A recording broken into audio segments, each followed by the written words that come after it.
Good morning बच्चों। मैं अनूप कुमार तिवारी, सहायक अध्यापक, चंद्रावती स्मारक रॉयल हाई स्कूल, कंजड़वाई कोना श्रावस्ती। बच्चों, आज मैं आप लोगों को हिंदी विषय में काव्य सौंदर्य के तत्व इसका अध्ययन कराऊंगा। काव्य सौंदर्य के तत्व के अंतर्गत आपको 3 चीजों का अध्ययन करना होता है। पहला रस, दूसरा छंद और तीसरा अलंकार। इसी क्रम में आज आपको हम रस का अध्ययन कराएंगे। तो पहले हम रस की परिभाषा जानने का प्रयास करेंगे कि रस की परिभाषा क्या होती है। तो बच्चों, रस शब्द की व्युत्पत्ति रसयिते असौ इति रसः इसके रूप में हुई है, अर्थात जो चखा जाए या जिसका आस्वादन किया जाए, जिससे आनंद की प्राप्ति हो, वही रस है। अर्थात कविता को पढ़ने से, नाटक को देखने से जो श्रोता या वक्ता को आनंद की प्राप्ति होती है, उसी को रस कहा जाता है। अब आप ये जान लें कि नाट्य शास्त्र के जो प्रणेता हैं भरत मुनि, उनके अनुसार विभावानुभाव व्यभिचारी संयोगादृश निष्पत्ति, अर्थात विभाव, अनुभाव और संचारी भाव के संयोग होने पर रस की निष्पत्ति होती है। अब हम लोग ये जानेंगे कि रस के अवयव कौन कौन से हैं, अर्थात रस के अंग क्या हैं, किन चीजों से मिलकर के रस बनता है। तो रस के 4 अवयव होते हैं। पहला है स्थायी भाव, दूसरा विभाव, तीसरा अनुभाव और चौथा संचारी भाव। इस प्रकार से रस के 4 अवयव होते हैं। अब हम ये जानेंगे कि रस के कितने प्रकार होते हैं।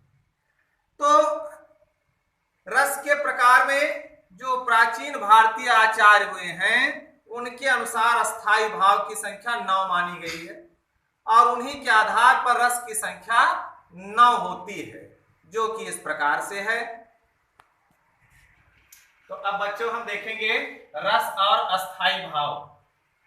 तो रस में श्रृंगार रस, जिसका स्थायी भाव रति होता है। दूसरा हास्य रस, इसका स्थायी भाव हास होता है। तीसरा करुण रस, इसका स्थायी भाव शोक होता है। चौथा रौद्र रस, इसका स्थायी भाव क्रोध होता है। और 5वां वीर रस, इसका स्थायी भाव उत्साह होता है। छठा है भयानक रस, इसका स्थायी भाव भय होता है। 8वां है विभत्स रस, इसका स्थायी भाव जुगुप्सा होता है। और 9वां शांत रस, जिसका स्थायी भाव निर्वेद होता है। इस प्रकार से आचार्यों ने रस की संख्या 9 और उसके अस्थायी भाव बताए हैं। तो बच्चों, अब हम श्रृंगार रस के बारे में अध्ययन करेंगे। तो इसकी परिभाषा पहले हम जान ले। श्रृंगार रस की परिभाषा क्या होती है? विभाव, अनुभाव तथा संचारी भाव के संयोग से रति नामक स्थायी भाव की निष्पत्ति होती है और उसी से श्रृंगार रस उत्पन्न होता है। अब श्रृंगार रस के 2 पक्ष होते हैं या 2 भेद होते हैं। पहला होता है संयोग श्रृंगार और दूसरा होता है वियोग श्रृंगार। अब संयोग श्रृंगार क्या होता है, इसको आप समझने का प्रयास करें।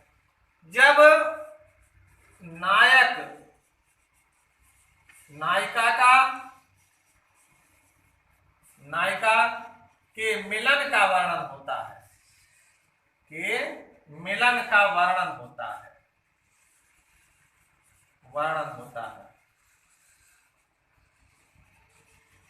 जब नायक नायिका के मिलन का वर्णन होता है तो वहां पर श्रृंगार रस होता है, संयोग श्रृंगार। तो वहां संयोग श्रृंगार होता है, संयोग श्रृंगार होता है। जैसे उदाहरण स्वरूप आप संयोग श्रृंगार का उदाहरण देख लें। लता ओट तब सखिन लखाए, लता ओट तब सखिन लखाए श्यामल गौर किशोर सुहाए, किशोर सुहाए। देखि रूप लोचन ललचाने,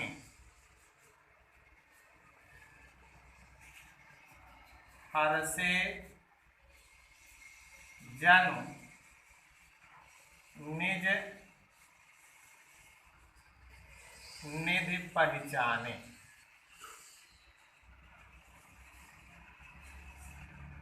उदाहरण देखें, लता ओट तब सखिन लखाए श्यामल गौर किशोर सुहाए, देख रूप लोचन ललचाने और हर्षे जनु निज निधि पहचाने। यहां पर जो है संयोग श्रृंगार आपको देखने को मिल जाएगा।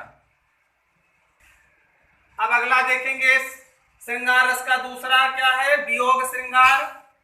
वियोग श्रृंगार की परिभाषा, जब नायक और नायिका के वियोग का वर्णन होता है, वियोग का वर्णन होता है, तो वहां वियोग श्रृंगार, वियोग श्रृंगार रस होता है। जब नायक और नायिका के वियोग का वर्णन होता है तो वहां वियोग श्रृंगार रस होता है। इसका उदाहरण देख लो। हे खग मृग हे मधुकर श्रेणी, तुम देखी सीता मृग नयनी, सीता मृग नयनी। हे खग मृग हे मधुकर श्रेणी, तुम देखी सीता मृग नयनी। यहाँ पर प्रभु श्री राम सीता जी को ढूंढ रहे हैं। दोनों लोगों का वियोग का वर्णन यहाँ पर कवि के द्वारा किया गया है, अतः यहाँ पर वियोग श्रृंगार रस आपको देखने को मिल जाएगा। धन्यवाद।